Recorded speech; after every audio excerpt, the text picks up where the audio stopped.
Harvard యూనివర్సిటీలో ఒక వ్యక్తి తనతో తాను ఒంటరిగా ఉండడానికి ఇష్టపడతాడా? లేకపోతే ఏదో ఒక యావగేషన్ చేస్తూనే ఉండడానికి ఇష్టపడతాడా? అంటే తన నుంచి తను దూరంగా ఉండడానికి ఒక యావగేషన్‌లో ఇన్వాల్వ్ అవ్వడానికి ఇష్టపడతాడా అని ఒక ఎక్స్‌పెరిమెంట్ చేశారు. ఆ ఎక్స్‌పెరిమెంట్‌లో తేలిందేంటంటే, ఒక చిన్న కరెంట్ షాక్ కొట్టించుకోవడానికైనా వ్యక్తి ఇష్టపడతాడు గానీ, తనతో తాను టైమ్ స్పెండ్ చేయాలి అంటే, ఏకాంతంగా ఉండాలి అంటే మాత్రం వ్యక్తి ఇష్టపడడు. తన నుంచి తాను పారిపోవడానికే ట్రై చేస్తుంటాడు. ఈ పారిపోవడం కోసమే మనం సోషల్ మీడియాకి ఎక్కువ అలవాటు పడుతుంటాం. ఆటోమేటిక్‌గా ఫోన్ తీసి వాట్సాప్ నోటిఫికేషన్ వచ్చిందా? ఏం మెసేజ్ వచ్చింది? మనం పెట్టిన స్టేటస్ ఎంతమంది చూసారు? ఎవరెవరు చూసారు?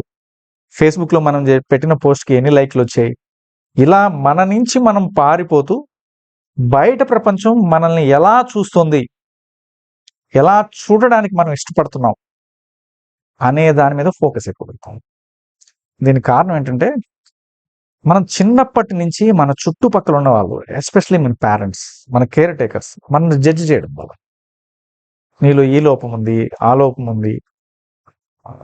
నువ్వు సరిగ్గా చదవవు.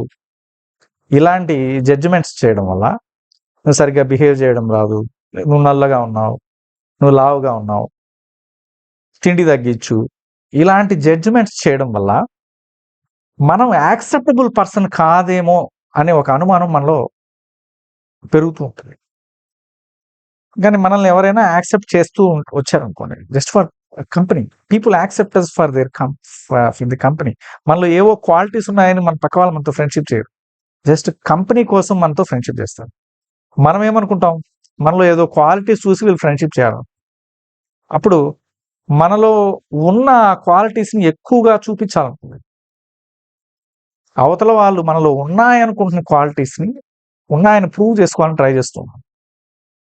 కానీ మనం లోపల ఏమనుకుంటుంటాం, మన గురించి వీళ్ళకి పూర్తిగా తెలియదు, మనలో ఎన్నో లోపాలు ఉన్నాయి, అయినా వీళ్ళు మనతో ఫ్రెండ్షిప్ చేస్తున్నారు అని ఎప్పుడు అనుమానిస్తూనే ఉంటాం. ఆ లోపాలన్నీ మనం ఏకాంతంగా ఉన్నప్పుడు బయటకు వచ్చి మనల్ని వెక్కిరిస్తూ ఉంటాయి. నేను ఇది కదా అని మనల్ని భయపెడుతూ ఉంటాయి. నేను ఒక అన్యాక్సెప్టబుల్ పర్సన్ని, ఈ విషయం ప్రపంచానికి తెలిసిపోద్దేమో అని మనకు తెలియని భయం లోపల మనల్ని వెంటాడుతుంటుంది.